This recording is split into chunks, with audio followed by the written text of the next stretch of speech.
The Daily Brad Devotions. Today's reflection with Pastor Jeff Eliscopides.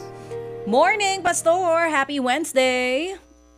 Morning, Chag. Morning, Ted. Of course, good morning sa ating mga taga-subaybay.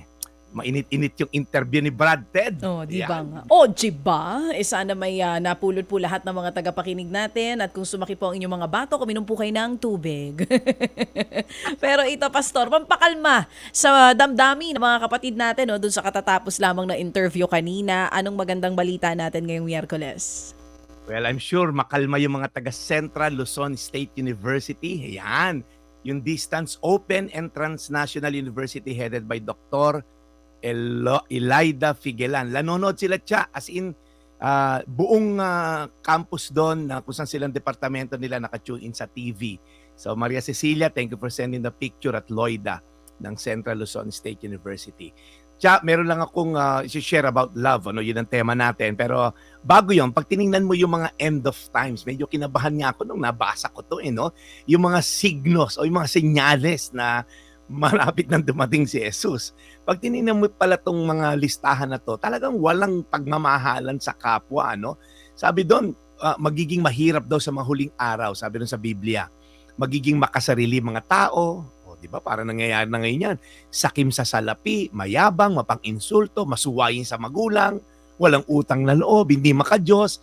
So nung binabasa ko to sa Biblia, sabi ko, para Lord, nasa end times na kami. At sabi pa doon, ayaw nila makipagkasundo sa kaaway nila, malulupit, walang awa, mapanira sa kapwa, walang self-control at galit sa anumang mabuti. Sabi ko, Lord, ito na ba yung end times? Sabi rin, hindi lang yan. Sabi, parang diyan sabi ng Biblia. But wait, there's more. Ito yung mga senyales. Mga taksil sila, mapusok, mahilig sa kalayawan, sa halip na maibigin sa Diyos. So parang, pag tinignan mo, marami raw magiging makadiyos sa panglabas, pero hindi naman makikita sa kapangyarihan sa buhay nila. So parang pag tinignan mo to, parang nangyayari na to Lord ngayon . Next time nga yan na maging topic natin, yung mga senyales ng end of times. So kung mapapansin po natin yung mga inisa-isa ko na yun na sangkatutak, halos lahat ng binasa natin ay bunga ng pagiging makasarili. Ang mahal lang yung sarili at ang dahilan nito ay pagtalikod sa Diyos. Kaya maganda po itong tema natin. Ano ba talaga yung picture ng biblical love?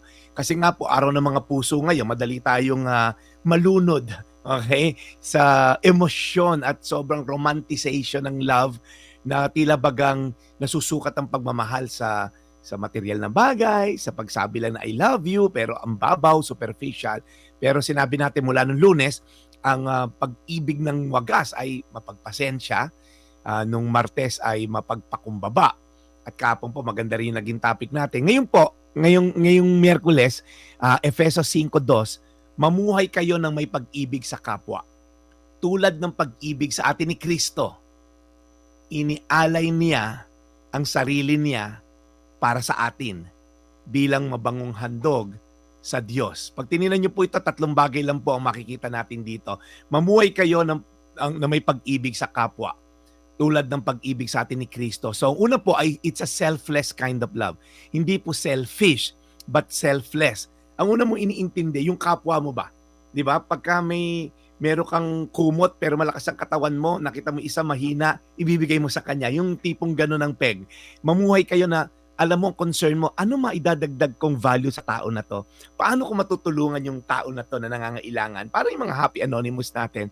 At sabi dito, tulad ng pag-ibig sa atin ni Kristo. Ito po ay sacrificial. Hindi lang siya selfless. Ito po ay sacrificial. Paano tayong minahal ni Kristo?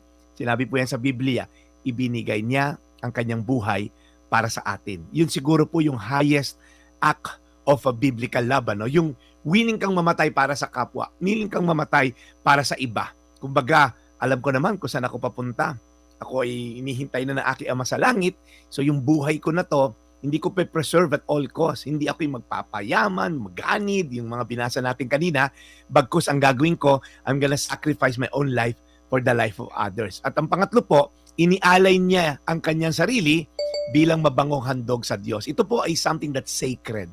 So hindi lang po siya selfless, hindi lang po siya sacrificial. Nakita ng Diyos na ang kanyang pagmamahal ay sacred.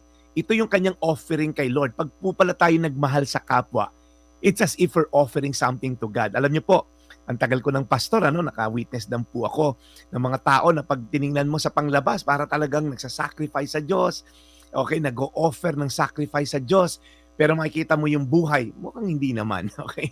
Mukhang pinakitang tao lang yung pagbibigay. At may mga kilala po kayo sigurong ganyan, sa panglabas, tila bagang nagsasacrifice, pero the greatest act of sacrifice is you're willing to live for others. You're willing to give your life for others. Ang buhay mo, iniatang mo na how to love God and to love others. So yan po yung ating tema ngayon, Efeso 5:2. Mamuhay kayo na may pag-ibig sa kapwa, tulad ng pag-ibig sa atin ni Kristo.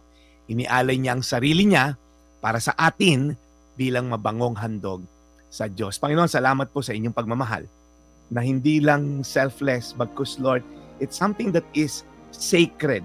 Ito ay alam mo na ito'y ginagawa mo para sa Ama sa Langit. In fact, you offer your life to please the Father. Kami din, Lord, magmamahal kami, hindi para sa pansarili namin, hindi para may makuha kami kapalit, hindi para may makuha kaming pabor, kaya kami nagbibigay ng pagmamahal para makinabang kami sa huli. But because, Lord, we are so blessed, we want to bless others. Kaya Panginoon, salamat po sa mga taong ginagamit mo mula sa aming Happy Anonymous, sa mga taong nag-dedicate ng kanilang oras kahit na after office hours, nagsisilbi pa rin sa mga tao, sa mga winners namin. Salamat pa sa bawat kapwa na nakikinig ngayon, ng taxi driver na naggagawa ng extra effort para ihatid yung kanyang pasahero kahit na lumampas, yung tama lang ang bayad ay lumampas pa rin at binigyan pa rin niya ng servisyo. Salamat Panginoon sa mga taong unting nagmamahal ng kapwa. In Jesus' name. Amen. Amen. Amen. Panginoon, maraming salamat po muli sa magandang balitang inihatid ng The Daily Brad. We pray na inyo pong laging aalagaan si Brad Jeff Eliscopides sa kanyang arawang pagmimisyon.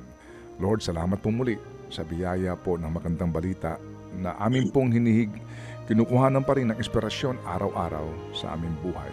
In Jesus' name we pray. Amen. Amen. Amen.